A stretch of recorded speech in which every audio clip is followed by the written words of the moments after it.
Here in Spain, it's the turn of Chris McCann from Blevins Franks to join us today. How are you, Chris? I'm fine, Howard. My voice is a little croaky. I'm just recovering from a bit of a cold, a bit of man flu. But apart from that, I'm good.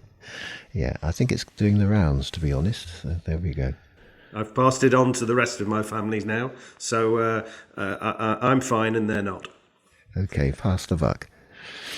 So, tensions in the Middle East have sadly escalated recently, and there's uncertainty over where this will lead.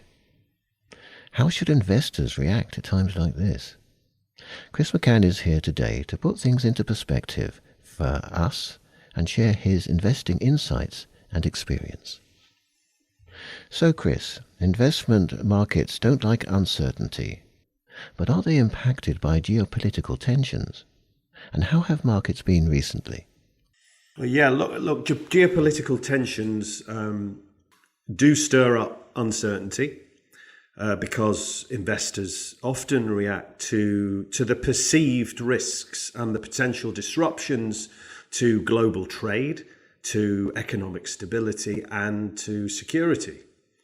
However, the extent to which markets are impacted can vary based on factors such as the severity of the tension, the involvement of major players, and the perceived likelihood of escalation. The Israel-Iran conflict that we're seeing at the moment is a complex geopolitical issue, and recent developments have prompted the markets to closely monitor the situation, especially given the potential for broader regional instability. So far, the market's reaction has been relatively tame and contained, and they have yet to begin pricing in the bigger threat, which would be to oil supplies or a disruption in major trade routes. We have unfortunately been through quite a few periods of global political tension and uncertainty before, and have seen the market volatility as a result. But what can we learn from history? Well, while it's impossible to forecast the future evolution of conflict with a high degree of certainty, history can provide some context on the ability for geopolitical events to impact markets. Looking at the response of the US equity markets and US Treasury yields to past conflicts, geopolitical-driven equity market sell-offs are typically modest at around 3%. And equities typically recover rapidly once the conflict has stabilized. With the S&P 500 index typically re-achieving its pre-crisis levels in less than a month. Thankfully, the US is now much better insulated against energy shocks today. Relative to 50 years ago, consumers spend a smaller share of their budgets on energy products, and the US is now the biggest oil and gas producer in the world and has become a net exporter of energy. As such, the current conflict is less likely to rise to a level of posing a systemic risk to the business cycle and to financial markets. Many people invest by buying equity and bond funds, where buying and selling assets within the fund is done by experienced professional fund managers.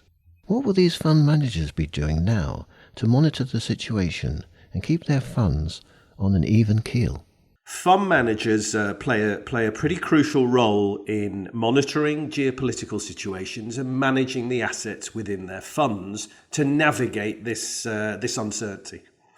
As far as the current conflict is concerned, alongside other factors, they will be closely monitoring developments and assessing the potential impact on various sectors and asset classes.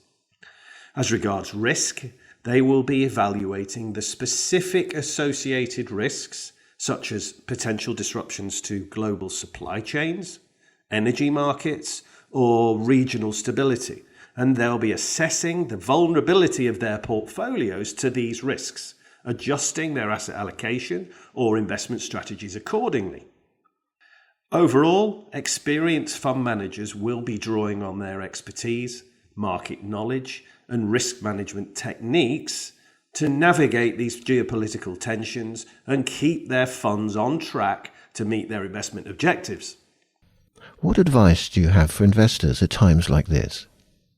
Well, look, to answer that question, I'm going to leave the listeners with this. Since the stock market low in 2009, which is around 15 years ago, for different reasons, the S&P 500 index, which is the index of the 500 largest companies in the US, so in 15 years, has fallen by more than 5% on 28 separate occasions. Most recently, and from March 28th, by around 5.9%, partly due to escalating tensions in the Middle East. Now, regardless of that, over the same 15-year period to date, the S&P 500 index has increased in value by around 738%.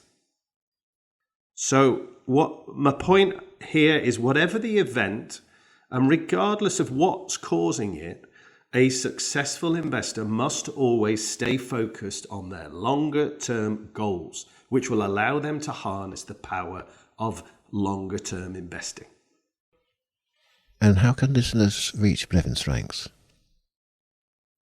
Well, Howard, as always, they can visit our website, blevinsfranks.com, where they will be able to get the contact details of all our local advisors. They will also be able to fill in a contact form, and somebody from Blevins Franks will be in touch with them to suggest the most appropriate next step.